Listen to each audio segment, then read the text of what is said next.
my name's Marion Froome and this is my dog Koji. Come here. Good boy. Yeah. Alright, I want to talk about the biggest mistake that I see people making with leashes.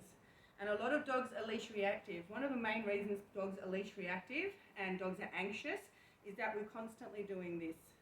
Right? If you constantly keep tension on your dog doesn't understand what you're trying to tell him. Alright, so if your dog is anxious, you need to release the pressure because you're putting more pressure on his anxiety. So you can correct him and you can talk to him through the collar and the leash, and the easiest way to do that instead of dragging the dog is to pop, right?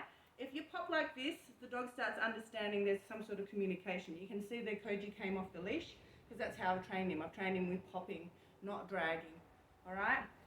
The next thing I want to talk about is if your dog is anxious to go to the vet. All right, so how do we get a dog? I've used that as an example. It can be any place, really. So the first thing you do is next time you take your dog for a walk, I know, I did say the walk word. Next time you take your dog for a walk, you actually stop in before you take the dog. So you put him in the car, you drive to the vet first. Then what you do is you walk into the vets, you praise the dog, you give him a treat, you walk out of the vets, right?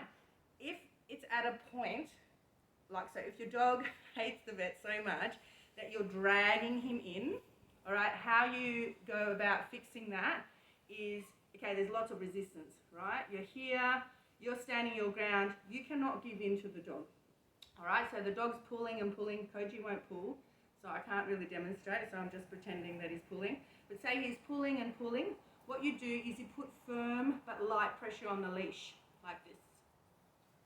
And then as soon as they come off the leash, yes, you reward that and you praise, yeah, good job, yeah. And love that. And they come off the leash, they're starting to understand to come off pressure, all right? So when you're just working them through the anxiety a little bit, but just try and get them in the door. All you're doing is going into the door of the vets, you're giving them a great reward, you know, whether they like food or some praise or whatever it is, and then you're leaving the vet again. So when you do that enough times, all right, the dog is going to associate the vets with something good, all right? Instead of something, there's needles, there's prodding, there's poking. All right, that's step one. The next time you go in, okay, you do a few of them. Do a few days of that.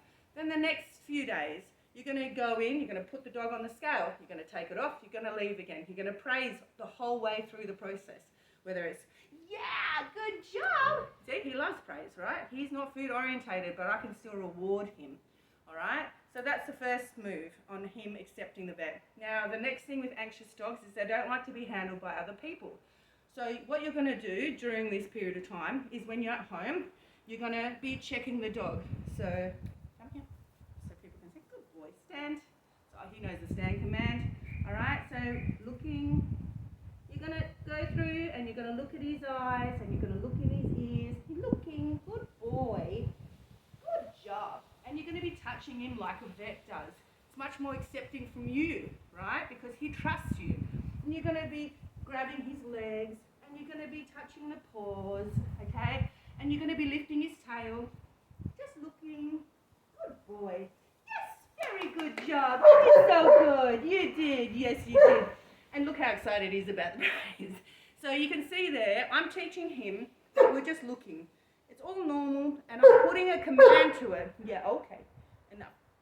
And I'm putting a command to it, which is just looking.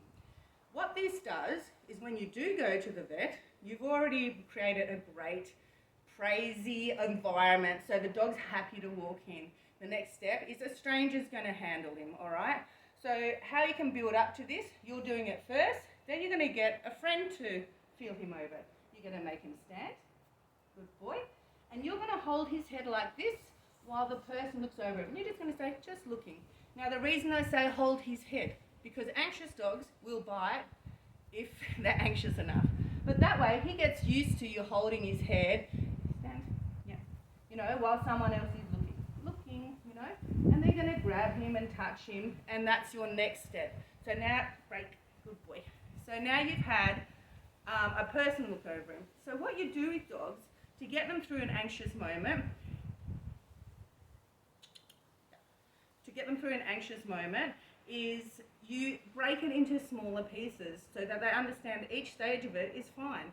Because you don't really know what your dog's anxious about. It could just be anxious about walking into the vet, could be anxious about someone handling it, could be, the whole thing could be anxious, but at least you've broken it into smaller parts, and now the dog understands that each part of that isn't so bad. And that's how you get a dog into the vets. And I hope that's helped you. Say goodbye. Come on, back. There you go. Back again. There you go. Okay, good job. Yeah. All right. See you next time. That's it. Run.